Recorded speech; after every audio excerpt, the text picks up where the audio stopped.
ভিন্ন স্বাদে বাংলা সাহিত্যের কিছু গল্প দিয়ে সাজানো এই নিবেদন। ভিন্ন স্বাদে বাংলা গল্পের ঝুলি। আজকের গল্প হরিনারায়ণ চট্টোপাধ্যায়ের লেখা রাত গভীর।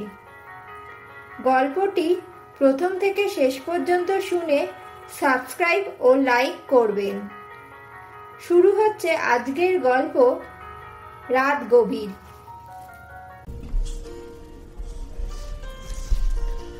দোষ আমারই। বন্ধুর বোনের বিয়ে, যাব আর খেয়ে চলে আসবো এই ঠিক ছিল, কিন্তু গিয়েই মুশকিলে পড়লাম। বন্ধু একান্তে ডেকে হাত দুটো ধরে বলল, উদ্ধার করে দে ভাই, ভীষণ বিপদে পড়েছি। কি আবার হলো? পাড়ার ছেলের দল পরিবেশন করবে ঠিক ছিল, কিন্তু তাদের মধ্যে একদল বেপাড়ায় জলসা শুনতে চলে গেছে। লোক কম, তোদের হাত লাগাতে হবে। ঠিক আছে, পাঞ্জাবি খুলে ফেললাম, তারপর কোমরে গামছা বেঁধে লেগে গেলাম কাজে। সব যখন শেষ হলো, রাত 12টা বেজে গিয়েছে।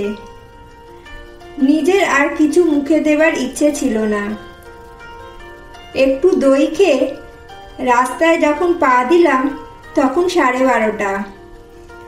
বন্ধু বলছিল নিমন্ত্রিতদের কারো মোটরে উঠিয়ে দেবে, কিন্তু রাস্তায় নেমে দেখা গেল সবাই চলে গিয়েছে, কোনো মোটর নেই।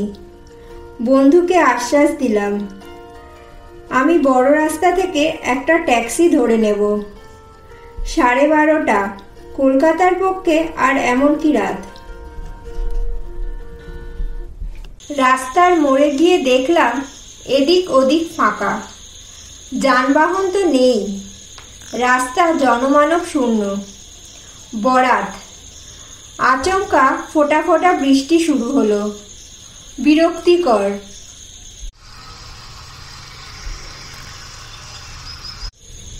বৃষ্টির ফাঁকে রাস্তার আলোগুলো বেশ নির্জীব, নিষ্প্রভ। পিছিয়ে একটা দোকানের আড়ালে দাঁড়াতে গিয়েই বিপত্তি। একটা কালো কুকুর শুয়েছিল। দেখতে না পেয়ে একবারে তার পেটের উপর পা চাপিয়ে দিতেই কুকুরটা বিকট স্বরে চিৎকার করে উঠল।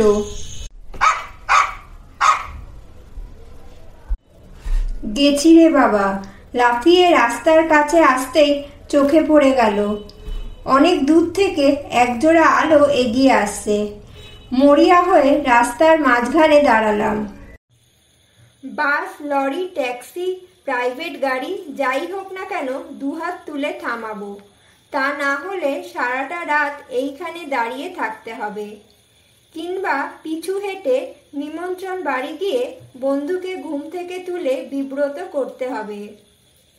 আলো দুটো খুব ধীরে এগোচ্ছে।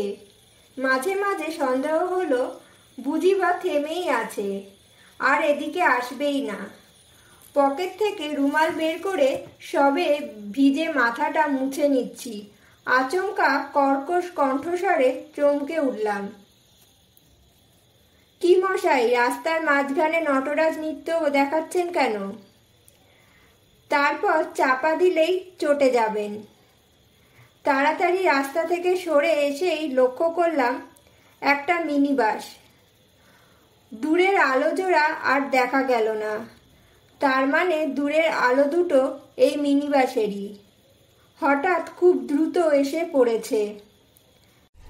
দাঁড়াও দাঁড়াও, আমি উঠব। মিনি বাস থামলো। হাতল ধরে উঠে পড়লাম। মিনি বাস একবারে ফাঁকা। অবশ্য মাঝরাতেরও পরে যাত্রী আর পাবে কোথায়। পিছনের সিটে বসে স্বস্তির নিঃশ্বাস ফেললাম। মাথাটা ভালো করে মোছা হয়নি। কোচার খুঁট খুলে জোরে জোরে মুছে নিলাম। আমার আবার সর্দির ধাত। মাথায় জল বসলেই বেদম কাশি শুরু হয়। মুখ তুলে দেখলাম একটা ছোকরা আমার হাতে টোকা দিচ্ছে। দাদা, টিকিটটা করবেন। জিজ্ঞাসা করলাম, ঠাকুরিয়া যাবে তো? হ্যাঁ যাবে, যেতেই হবে। কত ভাড়া? 3 টাকা। 3 টাকা? 90 পয়সা করে যায় যে। কথাটা বলেই বুঝতে পারলাম ঠিক বলিনি। দিনের বেলা যা রেট, এই মাঝরাতে দুর্যোগে সেই রেট কখনো হতে পারে? বাড়তি পয়সা বোধহয় ড্রাইভার কন্ট্রাক্টরের পকেটে যাবে। কোনো কথা না বলে 3টে টাকা এগিয়ে দিলাম। টিকিট দিতে দিতে লোকটা বলল, এ মিনি বাসে যেখানে যাবেন 1 ভাড়া, সামনে স্টপেজে নামলেও ওই 3 টাকা। লোকটার সঙ্গে তর্ক করতে ইচ্ছা হলো না।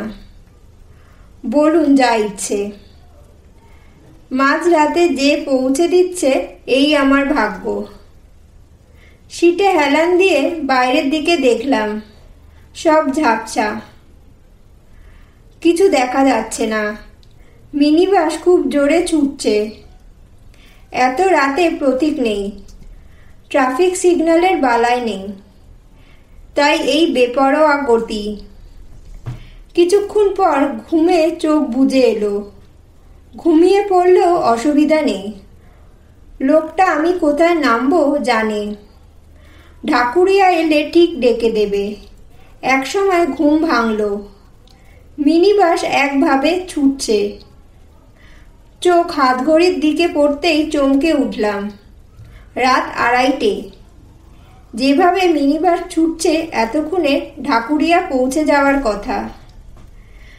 জিজ্ঞাসা করার জন্য এদিক ওদিক দেখেই অবাক হলাম। মিনি বাস খালি, কেউ কোথাও নেই। ও মশাই, শুনছেন? ঠিক রুটে যাচ্ছেন তো? ঢাকুরিয়া পিছনে ফেলে এলেন নাকি? কোনো উত্তর নেই। আশ্চর্য, গেল কোথায় লোকটা? আমি যখন ঘুমিয়ে পড়েছিলাম তখন বোধহয় মিনি বাস থামিয়ে লোকটা নেমে গিয়েছে। কিন্তু এভাবে মাঝপথে কি নেমে পড়তে পারে? ঝড়ের বেগে মিনি বাস ছুটছে। মনে হচ্ছে মাঝে মাঝে চাকাগুলো যেন রাস্তায় ছুটছে না। ঢাকুরিয়া কখন পার হয়ে গিয়েছে। নিচু হয়ে দেখলাম দুপাশে ঝোপ জঙ্গল, জোনাকির বাহার। শহর ছাড়িয়ে গায়ের মধ্যে দিয়ে কোথায় চলেছে মিনি বাস। আমি এগিয়ে সামনের সিটে গিয়ে বসলাম। ঝুঁকে পড়ে ড্রাইভারকে বললাম, দাদা কোথায় চলেছেন? জায়গাটার নাম কি? ড্রাইভার পিছনে ফিরল না। গম্ভীর গলায় বলল, আমি বলবো কি করে? কন্ডাক্টর ঘন্টা না দিলে আমি বাস থামাই কি করে? কিন্তু ঘন্টা দেবে কে? কন্ডাক্টর তো কখন নেমে গিয়েছে। এবার ড্রাইভার পিছন ফিরল। এই পেঁচি ভূতগুলোর কথা আর বলবেন না মশাই, এই আছে এই নেই। এদের সঙ্গে একসঙ্গে কাজ করাই ঝগমারি। আমার মেরুদণ্ড বেশ শীতল প্রবাহ। সমস্ত শরীর কেঁপে উঠল থরথরিয়ে। মানুষ নয়, নরকঙ্কাল। চোখের দুটো গর্তের মধ্যে লাল আলোর শিখা। কথা বলবার সময় দাঁতগুলো মরমর করে উঠল। গলা দিয়ে ভয়ার্ত স্বর বের হলো, আপনি? আবার ড্রাইভার হেসে উঠল। দু হাতে পাশা নড়লে যেমন শব্দ হয় তেমনই আওয়াজ। আমি, এই দেখুন। কঙ্কাল হাত দিয়ে ড্রাইভার একটা পৈতা তুলে ধরল। খানদানি ব্রহ্মদত্তি। বর্ণশ্রেষ্ঠ ব্রাহ্মণ ছিলাম। আমার সঙ্গে ওদের তুলনা? মরেওছি ব্রাহ্মণের হাতে। ড্রাইভার মুখ ফিরিয়ে আবার স্টিয়ারিংয়ের দিকে নজর দিল। কি দাদা, লাফিয়ে বেড়াচ্ছেন কেন? টিকিট করেছেন? পিছন থেকে কন্ডাক্টরের কণ্ঠ। লোকটা হঠাৎ এলো কোথা থেকে? কিন্তু কোথায় লোকটা? শার্ট প্যান্ট, কাঁধে ব্যাগ, সব ঠিক আছে, শুধু লোকের চিহ্ন নেই। আচ্ছা, মিনি বাসে উঠেছি তো, ভুতুড়ে বোধহয়। এখন প্রাণ নিয়ে বাড়ি ফিরতে পারলে হয়। পকেট থেকে টিকিট বের করে দেখালাম।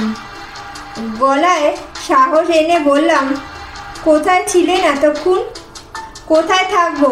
সিটের তলায় একটু ঘুমিয়ে নিচ্ছিলাম। ঘুম হবার কি আর জো আছে? তারপর লোকটা পাশে বসলো। লোকটা বসলো মানে তার জামা কাপড় বসবার ভঙ্গি করলো। আপনাকে কি বলছিল ভৈরব ভট্টাচার্য? আমি অবাক। দেহ অদৃশ্য, অথচ কণ্ঠস্বর কানে আসছে। জিজ্ঞাসা করলাম, ভৈরব ভট্টাচার্য কে?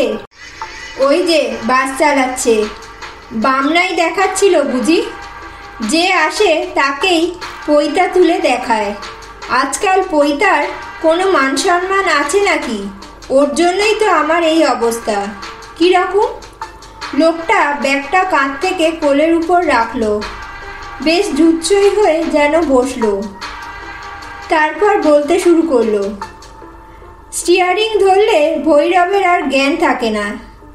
তখন মিনিবাস না উড়োজাহাজ কি চালাচ্ছে ভুলেই যায়। কতবার সাবধান করেছি, কিন্তু কে শোনে কার কথা। 5-6 বছরের বাচ্চা, হাতে মুড়ির ঠোঙা, রাস্তা পার হচ্ছিল, দিলে তাকে চাপা। ব্যাস, চারদিক থেকে লোক ঘিরে ফেলল। আদলা ইটে বৃষ্টি শুরু হলো মিনিবাসের উপর। চায়ের দোকান থেকে এক টিকিওয়ালা বামুন বের হয়ে এলো, হাতে লোহার রড, একেবারে সোজা ভৈরবের মাথায়। আর শব্দটি করতে হলো না, স্টিয়ারিংয়ের উপর নেতিয়ে পড়ল। আমি দরজা দিয়ে পালাবার চেষ্টা করেছিলাম, থান ইট এসে লাগলো আমার চোয়ালে। বাপ বলে ডিগবাজিকে রাস্তার উপর পড়লাম। সেই থেকে এই অবস্থা। ভৈরব বামুনের হাতে গিয়েছে, নিজে বামুন, তাই ব্রহ্মদত্তী। আর আমি? কথা আর শেষ হলো না। ভৈরব ভট্টাচার্য হুঙ্কার দিয়ে উঠল, দেখ গুপে, প্যাসেঞ্জারকে যা তা বোঝাতে যাস না। তুই তো বললি সব ঠিক আছে, চালাও জোরে, বাবুদের অফিসের দেরি হয়ে যাবে। খবরদার, কপালের নিচে অমন ড্যাব ড্যাবে একজোড়া চোখ রয়েছে কিসের জন্যে? রাস্তার লোকজন দেখতে পাও না? আমি বলবো তবে থামবে? এবারে ওদের চেহারা দেখা গেল। চেহারা মানে কঙ্কাল, চেঁচামেচি, হইচই, শেষকালে হাতাহাতি, সর্বনাশ। ভৈরব ভট্টাচার্য স্টিয়ারিং ছেড়ে বাসের ভিতরে হাত বাড়ালো। আজ তোর একদিন কি আমার একদিন। একবার ইটের ঘায়ে কাবার হয়েছিস, এবার আমার হাতে মরবি। গুপেও আস্তিন গুটিয়ে রুখে দাঁড়ালো। আঙুলের হাড়গুলো মরমর করে উঠল। ব্যাগটা ছুঁড়ে ফেলে দিল বাসের মেঝের উপর। বেশ, হয়ে যাক। দাদা বলে এতদিন কিছু বলিনি, কিন্তু আর মানুষ নই যে মিথ্যে কথা সহ্য করব। অপমান গায়ে মাখবো না, দেখি কার হাড়ে কত শক্তি। আমি মহা মুশকিলে পড়লাম। দুই কঙ্কালের মাঝখানে আমি। লড়াই হলে বেশিরভাগ চোট আমার উপর দিয়েই যাবে। স্টিয়ারিং ছেড়ে ভৈরব ভট্টাচার্য ভিতরে চলে এসেছে। স্টিয়ারিংয়ে কেউ নেই, অথচ ভুতুড়ে বাস উদ্দাম বেগে ছুটেছে। বুঝতে পারলাম এখনই আশেপাশের দোকানের সঙ্গে কলিশন হবে। মিনিবাস চুরমার, সেই সঙ্গে আমিও। অনেকগুলো উত্তেজিত কণ্ঠস্বর। কেউ ভৈরব ভট্টাচার্যের পক্ষ সমর্থন করছে, কেউ গুপির। কিন্তু বাস তো খালি ছিল। এতগুলো লোক এলো কোথা থেকে? মুখ ফিরিয়ে যা দেখলাম তাতে আমার মাথার চুল সদারুর কাটার মতো খাড়া হয়ে উঠল। মনে হলো বুকের টুকটুক শব্দ বুঝি বন্ধ হয়ে যাবে। একেবারে সামনের সিটে, আমার পাশে তখন হালদারের দাদামশাই। মাস দুয়েক আগে যিনি বাজার থেকে আসবার সময় বাসের চাকার তলায় একেবারে থেতলে গিয়েছিলেন। তার পিছনের লোকটিও আমার খুব চেনা, আমার অফিসের দপ্তরি। সে কদিন আগে অফিসের সামনে ট্রাম থেকে নেমে রাস্তা পার হওয়ার সময় বাসের তলায় গুড়িয়ে ছাতু হয়ে গিয়েছিল। আর একজনকে চিনতে পারলাম, আমাদের ঝিয়ের 7 বছরের ছেলে রতন। সেও মারা গিয়েছে বাসের চাকায়। বাকি লোকগুলিকে ঠিক বুঝতে পারলাম না, তবে রক্ত মাংসের মানুষ কেউ নয়, সবাই কঙ্কাল। বিকট চিৎকার আর হাড়ের হাততালির কানে তালা ধরা শব্দ। লড়ে যা ভৈরব, গুপি দেখি তোর মুরদ। আর একদল চেঁচাচ্ছে, সাবাস গুপি, একটা আপার কাট, ভৈরবকে ঠান্ডা করে দে। একবার ভাবলাম যা থাকে কপালে, বাস থেকে দিই এক লাফ, কিন্তু ছুটন্তই বাস থেকে লাফ দিলে নির্ঘাত মৃত্যু। তাছাড়া নামবার জায়গা আটকেই তো যত মারামারি। হঠাৎ প্রচণ্ড একটা শব্দ, মনে হলো মিনি বাসটা দুহাতে তুলে কে যেন আছড়ে ফেলল। হাড়ের খটাখট, কলকবজার ঝনঝনাট, সব লোকগুলো বুঝি তালগোল পাকিয়ে গেল। আমি বিদ্যুৎ গতিতে ছিটকে বাইরে গিয়ে পড়লাম। কতক্ষণ পড়েছিলাম জানি না। জ্ঞান হতে ব্যাঙের কর্কশ ঐক্যতান কানে এলো। বুঝতে পারলাম পুকুরের ধারে পড়ে আছি। নরম মাটিতে পড়েছি বলে তেমন আঘাত পাইনি।